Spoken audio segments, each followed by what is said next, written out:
Hello, everyone, and thank you for watching Labour Outlook on our site, YouTube, and Patreon.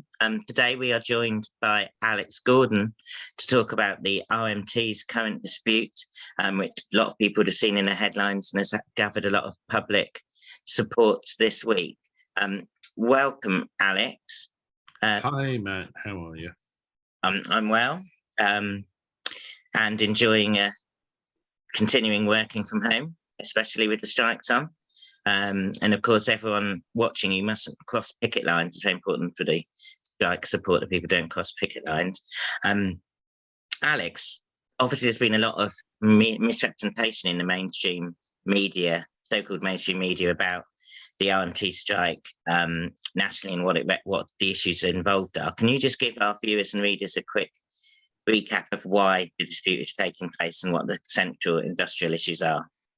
Yeah, sure. The dispute's about the fact that railway workers have been subjected to a 3-year pay freeze, and prices are going through the roof. So at the same time as most workers are now in the 3rd year on the railway of a pay freeze, they haven't had any increment in their hourly rate of pay since 2019.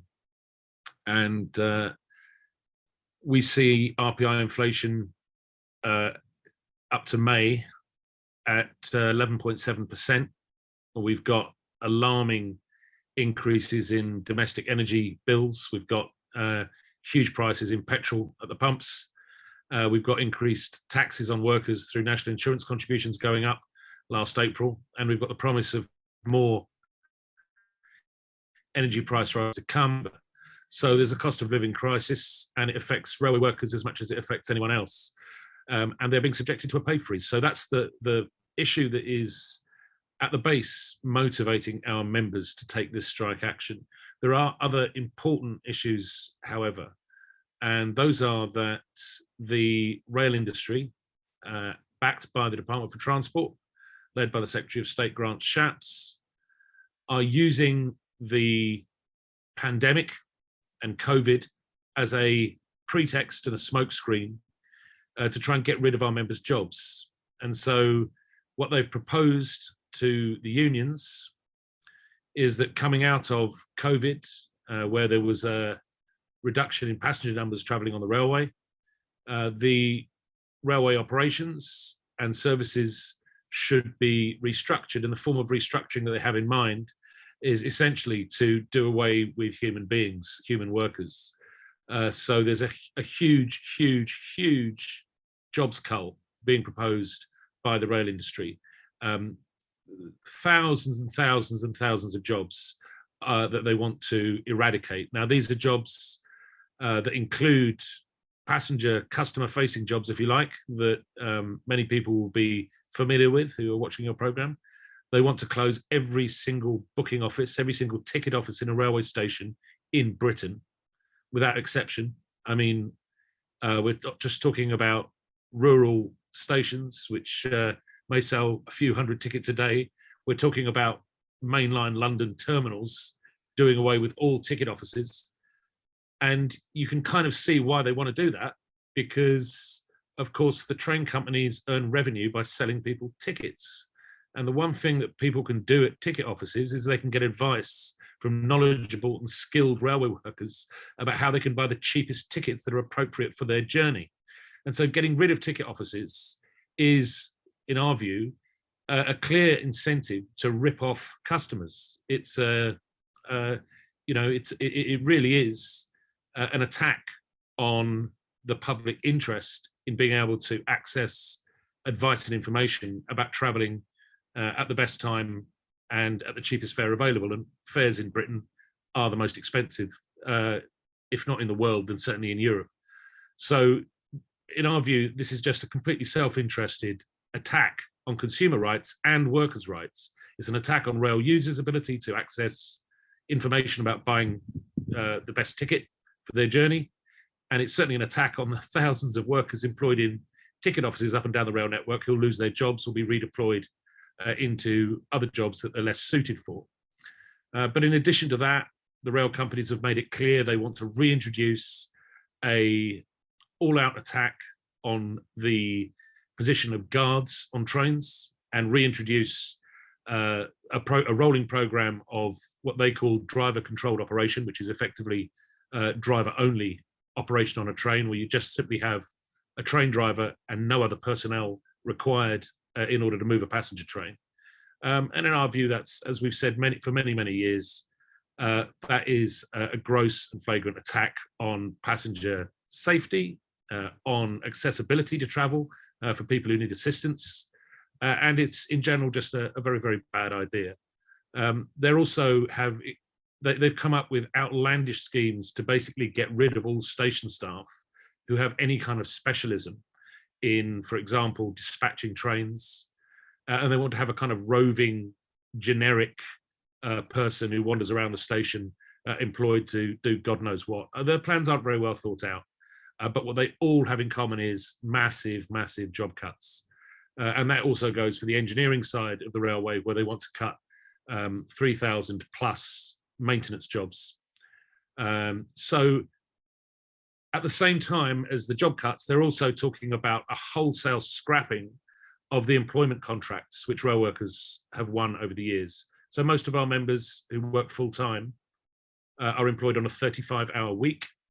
The employers want to increase the working week to a 40-hour week and make Sundays part of the working week, a compulsory part of the working week, which it is not at present for many railway workers.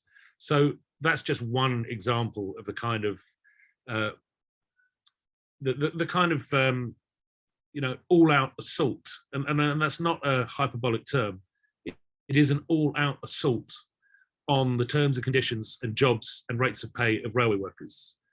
And if they're allowed to get away with it, it will take us back over 50 years. So that's what this is about. It's really an existential fight for railway workers for their jobs, and it's an existential fight for our union, and it's going to become an existential fight, I think, for this government. Thank you, Alex. And I think what really came out there was, not only is this a massive all-out assault, as you said, on rail workers and the rail industry in a sense, but also that it will affect so much of the public, and also that it is the cost of living crisis, the very deep crisis we're living in, is affecting more and more people every day. It's affecting millions of people, and that includes railway workers and also railway users. In light of what you're saying about how much it would affect the public, how much public support have you seen, and how can people watching this show their support for the action you're taking? Well, this has been the most unusual dispute that I've ever been involved in, because it's had more public support than anyone expected, certainly including us. I mean, we're very used to going on strike, and sometimes we are demonized for doing so by the Tory press and the broadcast media. And we're fairly inured to that, and we kind of expect it. And we've certainly been getting a fair amount of demonization in the last couple of weeks. But the overwhelming reaction of members of the public to our members has been one of complete solidarity. And it's just amazed us. And it's actually very moving. I mean, I spent Tuesday and Thursday this week, which were both strike days. Tuesday was a strike involving the London Underground and the whole of the National Rail Network. And Thursday was a strike involving the whole of the National Rail Network, but London Underground wasn't on strike. And I was in London, and I spent both of those days cycling around picket lines, trying to speak to our members, to see how they were, to see what kind of reaction they were getting from the public, to see what kind of, if they were encountering any problems, any hostility. And what I found was, rather than encountering hostility, they were in danger of encountering obesity, because the numbers of cakes, biscuits, people bringing them water on Tuesday, which is a very hot day, bottles of fruit juice, presents all day long. And it was just quite shocking. None of us had ever seen that before in an industrial dispute. The level of support, not just from trade unionists who are principal trade unionists and go out and support other workers on picket lines, but the level of support from ordinary commuters and members of the public was just so surprising. And I mean, I'm absolutely overwhelmed by it. We've had pickets of 30 or 40 strong. I probably shouldn't say that because I think 6 is the legal maximum, but we've had 30 or 40 members attending picket lines, for example, outside London Bridge Station on Tooley Street. And people are just coming out of offices and bringing them presents. Somebody baked a cake for them on Thursday. It's just ridiculous, the level of identification with the RMT's dispute that ordinary working people have got. And in many ways, I think what's happened is that the RMT is speaking for the rail workers, and the rail workers, to some extent, are speaking for the whole country. And the levels of support are wonderful.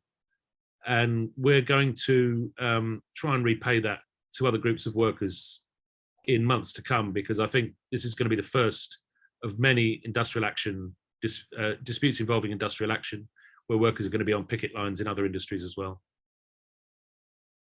Yes, and we've seen this week, for example, the teachers moving, it looks, towards some action, CWU, Communication Workers Union as well, and as you say, others. And what can people do to show their support for the ongoing RMT campaigns on these key issues? Well, I mean, go and visit a picket line. That's probably the most immediate thing to do, because you can go and speak to our members. They're really nice, most of them. And, you know, you can go and speak to them about what's going on. You can ask them what they need. I mean, we are running a strike fund, which can donate to. Want to, it's available on our website. But that's not the main support that we need right now. The main support we need right now is public support and political support. And it's very important, I think, to realise that what's behind the hardening attitude of the rail employers is a government that is in crisis. And so the best way to solve this dispute, the best way to win this dispute for the rail workers is for the government to be forced to step back from the position that they've taken up till now. Essentially, the rail employers' negotiating position is backed up by a government policy from the Treasury, which is proposing to cut £4 billion out of the transport network. And they want to take £2 billion out of the mainline rail network. And that's why they're proposing all the job cuts on the mainline rail network. But we need to remember also that they're seeking to take, or they are taking, around about £2 billion out of the budget of Transport for London. And that cut to the Transport for London budget is what is behind the current threat to curtail bus services and change bus services across the capital. And it's also what is behind the crisis over jobs in London Underground, where London Underground management are proposing to cut 600 further jobs on stations, which would have the effect, really, of just making a lot of tube stations, to all intents and purposes, de-staffed. And, you know, those of your listeners who are old enough to remember what the tube was like in the 1980s, when it had been subjected to years and years of deprivation of funding, deprivation in funding under the Thatcher regime, will remember that it was a dirty and scary place at times and in certain places. And this is the world that this government, this Tory government, wants to bequeath to us for London Underground now and in the future. So it's really important that we link these two disputes, the RMT's dispute in London Underground, which is over protecting jobs and protecting the pension scheme, with the RMT's national dispute in the national rail companies, which is over a very similar series of proposals to cut jobs, hold down pay and scrap conditions of employment, and also to attack the pension scheme. And this is all backed up by essentially a Tory government that is in a spiral of sort of a vortex of destruction from the look of it, or hopefully, who are trying to cut £4 billion out of the transport budget at the same time as keeping the private corporations that are invested in the rail industry boosting their profits. So rail workers and rail passengers are being asked to take a hit to keep up the profits of private corporations who've got investments in the rail industry. And we've just seen this week past that one of the biggest train operating groups in the UK rail sector, the Go Ahead Group, has just been subject to a hostile takeover from an investment fund. The fact is that on the world market, speculators see these rail companies in Britain as being profitable investments because they know that the government and the taxpayer stands behind them and will continue to fund private profits and continue to clamp down on trade unions and workers who try to resist the cuts to the services and the standards of delivery of those services. So we know there's money in the rail industry. You can see it in their balance sheets. They took £500 million in profit. The private corporations took £500 million in profit in 2021 out of the rail industry. That would be more than enough to settle our members' pay claim. And there's clearly no question of a financial crisis caused by railway workers being overpaid, except perhaps the railway executives who are on salaries of 6 figures. But ordinary railway workers are on very modest salaries in most cases, and they are not the problem with the finances of the railway. What we're suffering from is a legacy of 25 years of rail privatisation. And so the solution to this is going to be a political solution. And we do need political support in order to ensure that we can resist these attacks and we can go forward to have a properly funded, publicly owned and publicly accountable railway in Britain. And for a final question, obviously you mentioned the crisis the government is in. We held a big event in January about Johnson out. And of course, at that point, everyone at that event, nearly every speaker was like, well, he's a dead man walking. But he seems even more of a dead man walking, but he still is, 5 months on, he still is clinging on to office. And something that our viewers will be interested in is what kind of support you have received from Labour MPs, but also what much more Labour could be doing, and issues with what Labour said around the dispute, or elements of Labour is probably a more accurate description. Well, we've had some great support from some Labour MPs, fantastic support. I was on a picket line at Waterloo Station last night with Belribeiro Addy, Charlotte Nichols. I was on picket lines earlier in the week, and we had Richard Bergen, various other MPs on the left, if you like, of the party have been keen to show their support. But I think also people who aren't really on the left of the party. I mean, Anna Sarwar, the leader of the Scottish Labour Party, who's never been identified with the left of the party, was stood on picket lines with RMT members in Scotland. And I think there have been a lot of Labour MPs, probably on the right of the party, or whatever they call themselves, centrists, who are dismayed at Keir Starmer's edict to shadow cabinet members and PPSs not to stand on picket lines with RMT members. And many of them have said, or some of them have said so. Now, I mean, I think what we need, moving on from the strikes themselves, is a Labour Party that's going to have a clear policy commitment to renationalising the railways. And while the party currently seems to have a transport policy that's based on the 2017 or 2019 manifesto, at least in parts, that certainly hasn't been restated recently in any clear form. And I think, the departure of Andy MacDonald from the shadow cabinet, who was somebody who'd previously been had responsibility for transport policy and had drawn up a very detailed paper for how Labour in power would take back the railways into public ownership. That was seen by a lot of railway workers and trade unionists in the railway as being a very retrograde step to lose Andy, although we completely understand and agree with the reasons that he chose to leave the shadow cabinet, which were outrageously. He was blocked from proposing £15 an hour as a minimum wage for or a living wage for low-paid workers. So I think we understand why he went. We're concerned that we haven't heard what's going to replace the last iteration of the party's policy on public ownership of railways.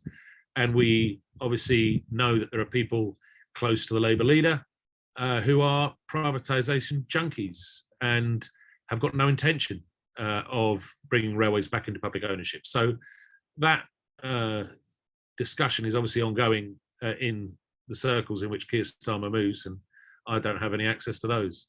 But I think the second issue that we think is really critical here is the issue of the anti-trade union laws in this country. So we're now seeing, in response to these strikes, Grant Shapps, the Secretary of State for Transport, coming forward with proposals to scrap the 1973 Labour Act, which prohibited employers introducing agency labour at times of industrial disputes. And we've also seen Shapps recently referring to the need, as he sees it, to introduce minimum service levels, something which was actually in the Tory manifesto, I think, at the last election, and possibly in the Queen's speech. So they're coming after us, and what we need is a political party that says workers have a right to take industrial action and withdraw their labour, and we're going to make sure that we legislate for a positive framework of employment rights, which includes that. And at the moment, what we're getting is a deafening silence.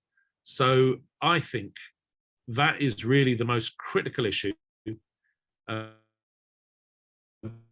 Even more important, perhaps, in the medium crisis of funding facing the railway, is the fact that trade union rights, which are basic democratic rights that underpin every free society, those rights are being taken away from us, and the Labour Party front bench is saying nothing about it, or at least nothing that I've heard. So that's the two things that I think we need really from the Labour Party. It's a restatement of the commitment to renationalise the railways lock, stock and barrel, and a commitment to legislate for a framework of employment rights that ensure workers have the right to withdraw their labour. Thanks, Alex, for that comprehensive answer, which I know we would totally agree with, and thanks for joining us today. Thank you.